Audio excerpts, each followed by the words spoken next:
Oh Lord Jesus. Oh Lord Jesus. Ginoo, salamat sa kagabion.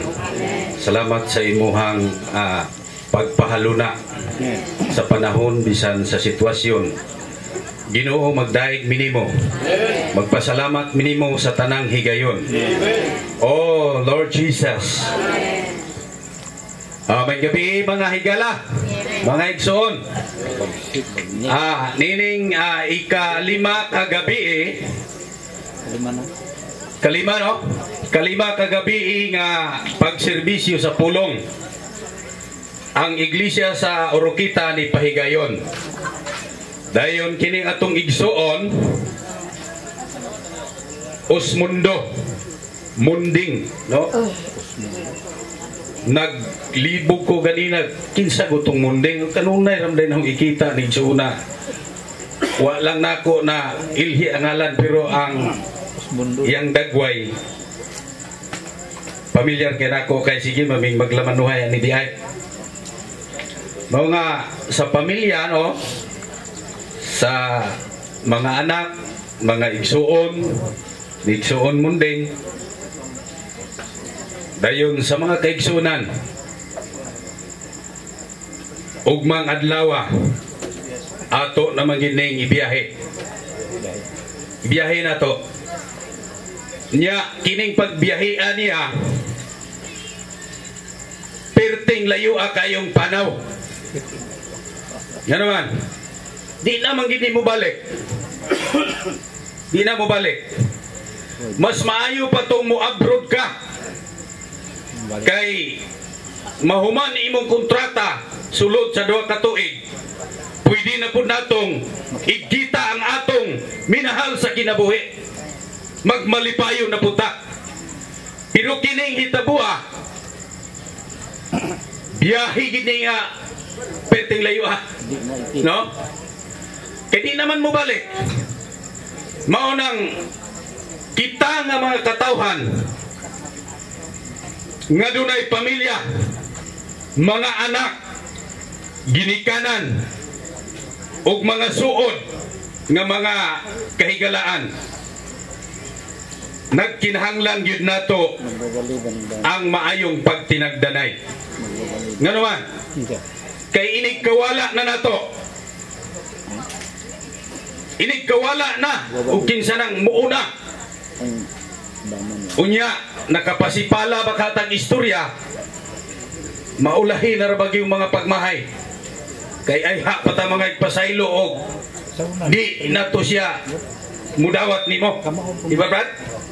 Ulahi ng pagbasol mao nga higala kon mga igsoon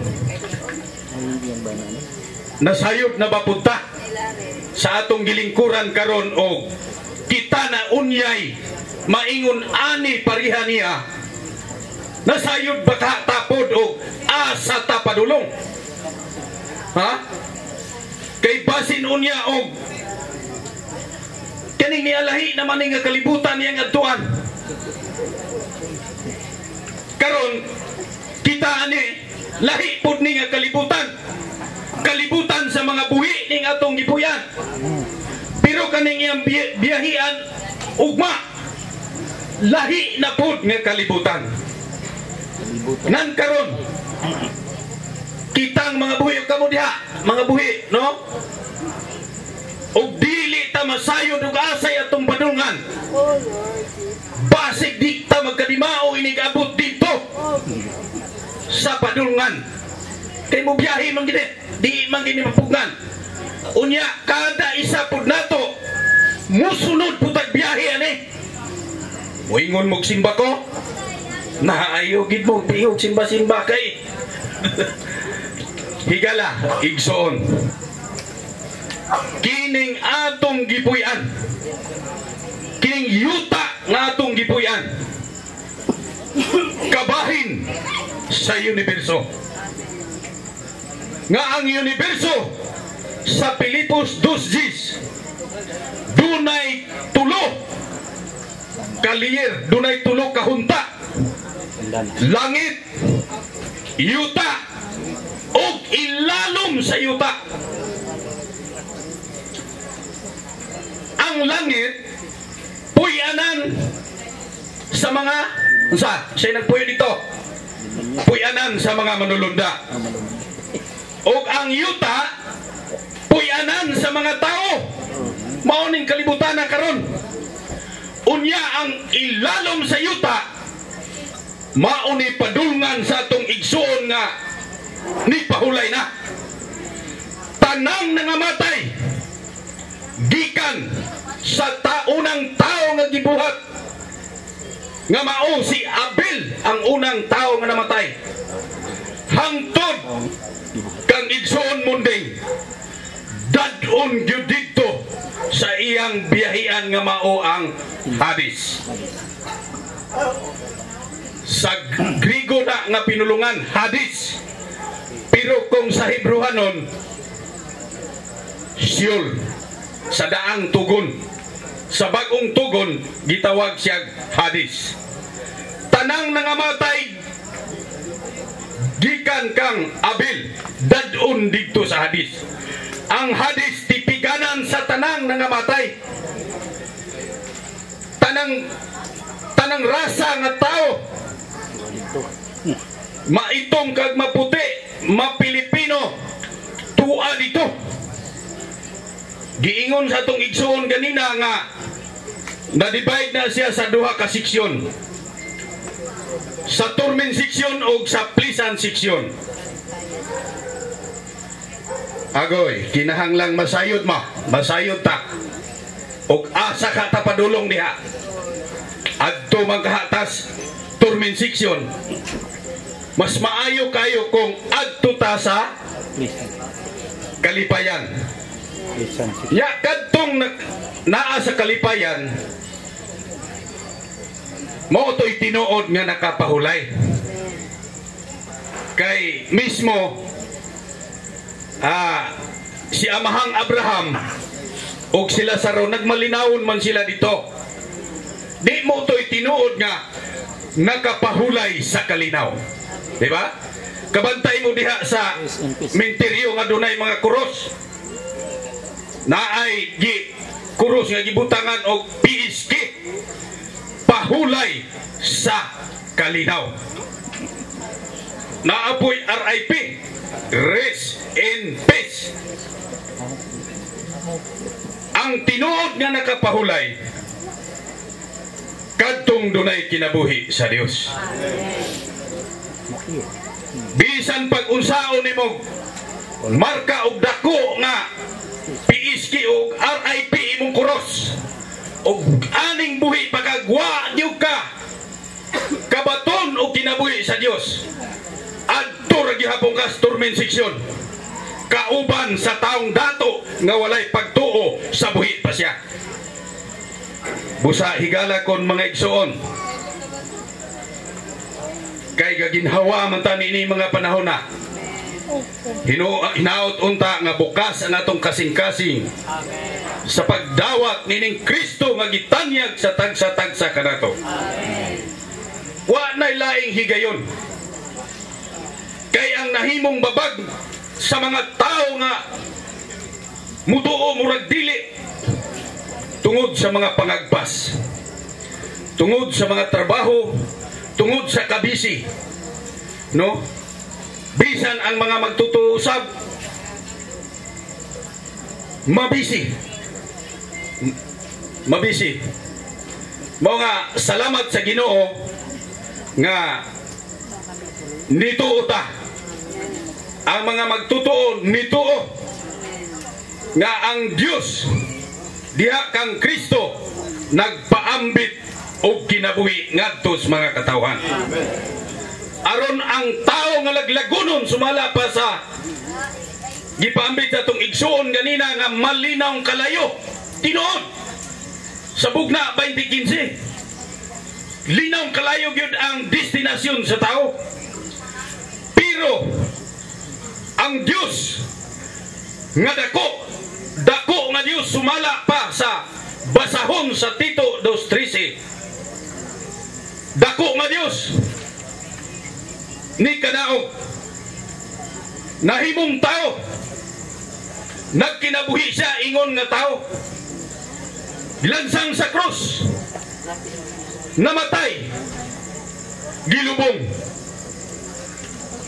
nga banhaw. Hallelujah!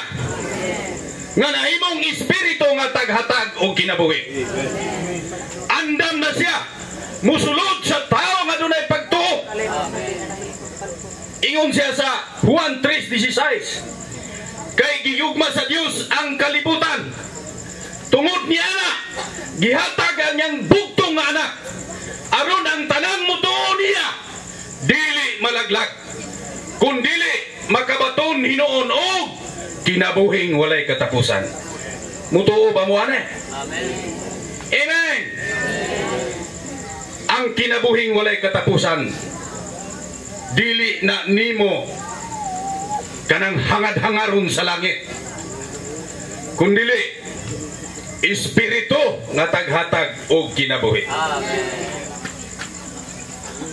Sa buhat 2:38 gingon dito, maghinulsol kamo, magpabautismo kamo, ang tagsa-tagsa kaninyo, aron mapasaylo ang iyong mga sala, ug madawat ninyo ang gasa nga Espiritu Santo. Duna day gasa. Ang gasa mao nga ang Espiritu Santo. Kaning Espiritu Santo nag-agi na ni siya, Dios ni siya nga nag-agi og kahikayan. Kay gisigutan nato dako ang Dios, apan gamay ang tao. Balaan ang Dios, makasasala ang tao. Parihara na nga ang usa ka elepante musulod sa usa ka amigas kalisdanan. Maunang niagi og kahikayan kadtong nalansang siya sa krus, dayon namatay og nabanhaw, nahimong espiritu nga taghatag og kinabuhi, sumala pa sa unang Korinto 15:45. Mga igsoon, kining espiritu nga taghatag og kinabuhi andam nang musulod nato sa atong pagkatao. Niingon siya sa Roma 8:2, kay ang balaod sa espiritu sa kinabuhi magpaigawas nako, ingon si Pablo, diha ni Kristo Jesus, gikan sa balaod sa sala ug sa kamatayon. Ang sala diay ug ang kamatayon nahimo na ang balaod. Mao na ang tao dili na lisod makasala, di na sa payan nimo tudluag magpakasala kay makamao na. Mao na ang tao dili lisod mamatay. Ngano na? Kay ang sala ug ang kamatayon nahimo nang balaod. Apan dayon kay ang atong Ginoo nga nag-agi og kahikayan nga nahimong balaod sa espiritu sa kinabuhi, nga maoy magpahigawas nato gikan sa balaod sa sala o sa kamatayon. Kining balaod di ay kumbati ni sa ato ang pagkatao. Mga atong pagkatao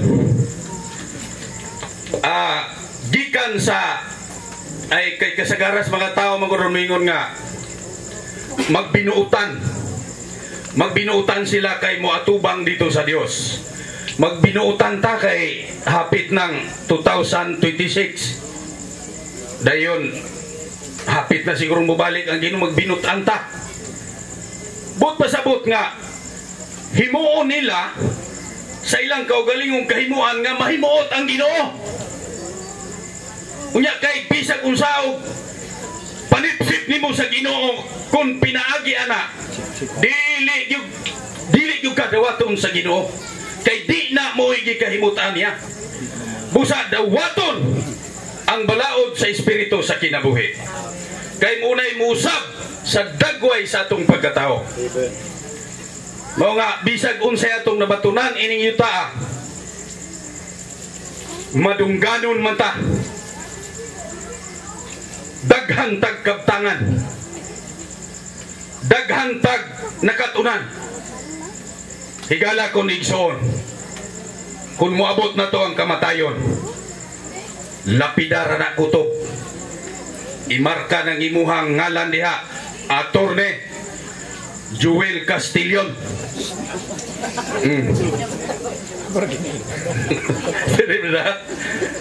Attorney Joel Castillon. Tuaras lapida. Pero ang iyang nakatunan, wa to madala niya dito. Mga salamat sa Ginoo nga kining kinabuhi sa Dios, nga kinabuhing dayon, kinabuhi nga dili matapos, makig-uban nato ni hangtod sa kahanturan sa panahon, mga igsoon. Katong gisgutan nila nga bagong langit o bagong yuta, nakakita na ba mo ana? Kita na ba ta na, mga igsoon, mga higala? O wa ta kakita atong suuron tong kahimtang o sitwasyon ni Apostol Juan. Kay siya mo'y nakakita nga dunay nanaog gikan sa langit. No? Nakita niya ang bagong langit o bagong yuta. Unya ang nakabintaha gyud kaayo kung moabot na ta dihan dapita. Wa na'y mga paghila. Kay wa na may kamatay.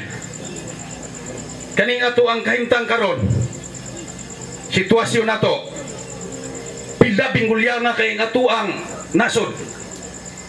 Nagpaila ni nga ining yuta naa ang kahugawan. Salamat sa Ginoo nga bisan mahugaw ning yuta, gipaningkamutan sa Ginoo og anhi sa yuta aron ipaambit yun ang iyang kinabuhi. Mga daygon kay Ginoo sa iyahang mga pulong, di man sa lagma ning yunaning hitabua, kundi gipahalo na yun eh. Bintahara ni si igsoon munding kay pila edad ani kanay ingabot ni siya o cinta kapin 86. Ako ani may lag moabot ko anong 70. Aw, 60. Hapit na po siguro kay 50 na magukapin. Mao nga daghan na magipangbate. Mao nang kining ato ang madunoton nga lawas. Ito lang yun kanunay itugyan sa Ginoo. Kay wa nay laing tugyanan nato. Og atong itugyan og doktor ni tiwasan ra siguro tanaw wa kay kwarta. Pero kwartahan ka mantingihan po ka siguro wala po ha. Kining purya lang sa kuan. Purya lang sa maayo. O nga kining atong madunoton nga lawas. Amen. Praise the Lord. Amen. Hallelujah. Amen.